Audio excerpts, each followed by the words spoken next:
Alright, hackers and hackerettes, welcome to a new video. In this video, we are continuing our Computer Fundamentals TryHackMe Pre-Security path. So if you're not watching these in sequence, then there is a playlist on my YouTube channel called Computer Fundamentals. Please follow this in order to follow in sequence because they are building on top of each other. So we're going to get into task 1. Our current task is computer types, our current module, so let's get into it. Sophia was trying to connect to a new device to her home's Wi-Fi when she noticed something unexpected. Nexus Cool Fridge X17. She laughed and wondered if connecting to the Nexus Cool Fridge X17 Wi-Fi would let her download a cold meal. Setting the joke aside, she soon realized her neighbor had bought a smart refrigerator, a fridge with a built-in kitchen appliances, a fridge with a built-in computer capable of connecting to the internet. It made her pause. Computers were no longer just laptops and phones. They were quietly infiltrating everyday objects, from kitchen appliances to doorbells.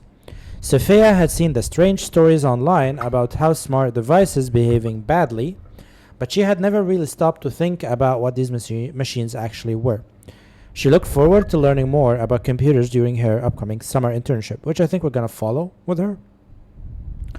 Upon completion of this room, you'll be able to identify and distinguish between different types of computers used directly, such as laptops, smartphones, indirectly, such as servers, IoT devices, which is Internet of Things, and embedded systems. You'll also understand what makeshift type, okay, blah, blah, blah. That is the introduction, as it says. We're going to go to month 1. The computers you sit in front of.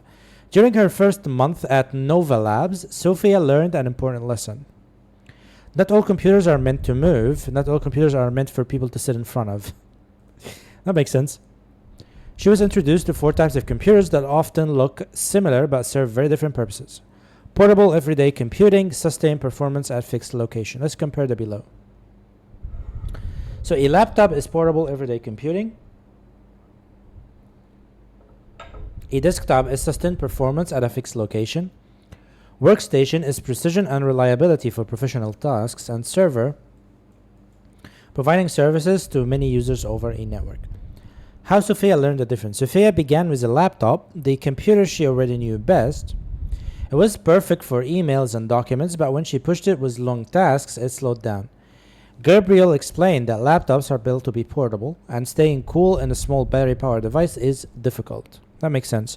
Gaming laptops, their biggest challenge is the heat and how they can maintain a good enough temperature for the GPU and CPU to not throttle, which is also known as thermal throttling, which is essentially the laptop or the machine gets so hot that it needs to lower its performance down in order to not overheat and then shut down.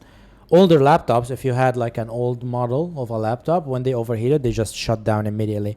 So there were no like throttling, or there was throttling, but there wasn't like a built-in way of handling that heat. So the laptop would just overheat and then shut down automatically, which was funny, like always super funny to see that happen with like older laptops, because I know best. Next, she tried a desktop. It stayed in one place, used the wall power, and had better cooling. The same task ran smoothly for much longer.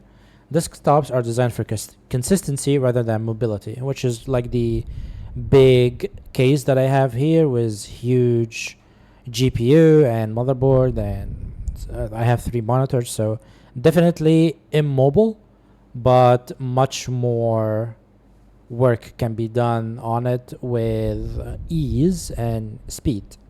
I can also play video games on it, which is I do that regularly on streams.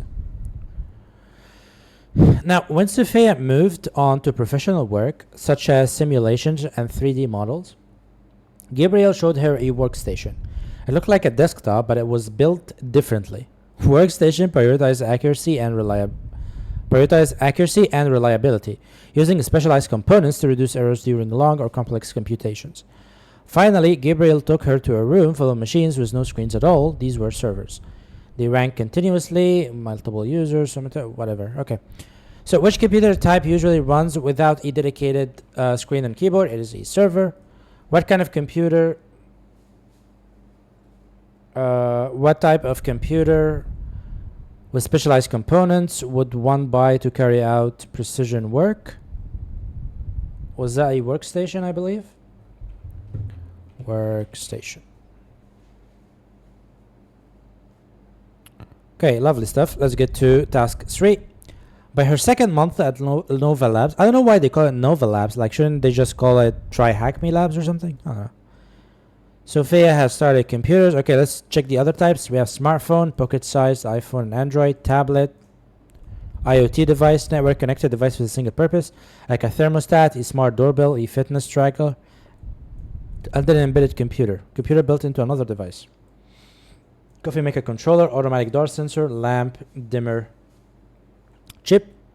IoT versus embedded. Both can be small and single purpose. The difference is connectivity. IoT devices connect to a network to report data or receive commands. Embedded computers might not connect to anything. They do their job inside the machine, often for years without anyone knowing they exist. Sophia walked through automatic doors every day at Nova Labs. She never realized that a tiny computer inside the door frame was detecting her movement and signaling the motor to open. That's embedded computing, invisible, reliable, everywhere. What is currently the most popular pocket-sized computer? That is a smartphone. What kind of computer would you expect to find in a coffee machine? Probably an embedded computer. Why computers come in different flavors? Because every design is a trade-off, replied Gabriel. Mobility costs power. Smaller, portable computers must sacrifice system performance. Reliability costs money. Servers and critical systems use redundancies such as extra power supplies and disks to avoid failure. Purpose shapes everything. You touch a phone, you ask a server for information, an IoT device works quietly without demanding attention. There's no best computer, there's only the right tool for the job. Click the site below, then complete the interactive challenge. Okay, let's see what is the challenge here. Before we start, Gabriel says, show me what you think of a computer or what a computer is. Look around this room. How many computers can you find? Well, here's one. Robot vacuum. Here's two. Smartwatch. Smart fridge. Smart speaker. Security cam. Thermostat and Wi-Fi router. Impressive. You found them all. Hey, Sophia, investigate why your laptop overheats. Oh, help, Sophia. Check out the cooling system on both machines. Tiny fan, heat pipes, and the heat sink.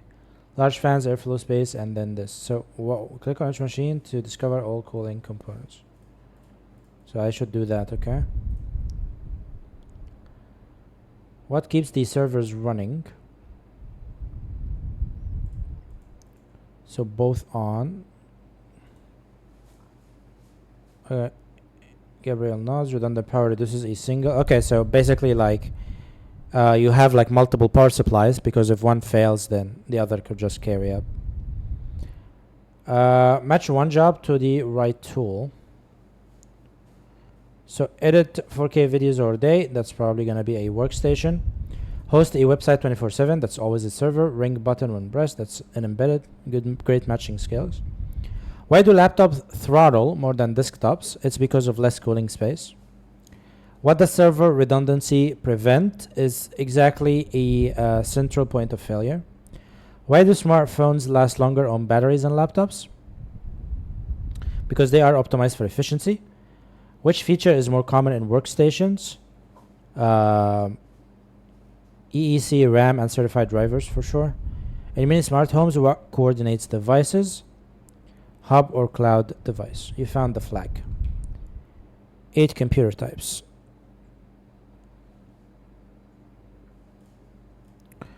Then we have a summary. We finished this. And there we go. We finished our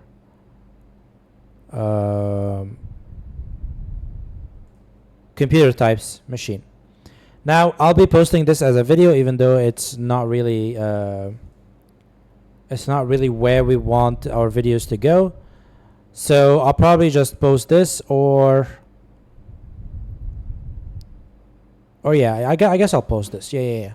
So I just post this as a video, and then we will continue on the next video with client server basics. Okay.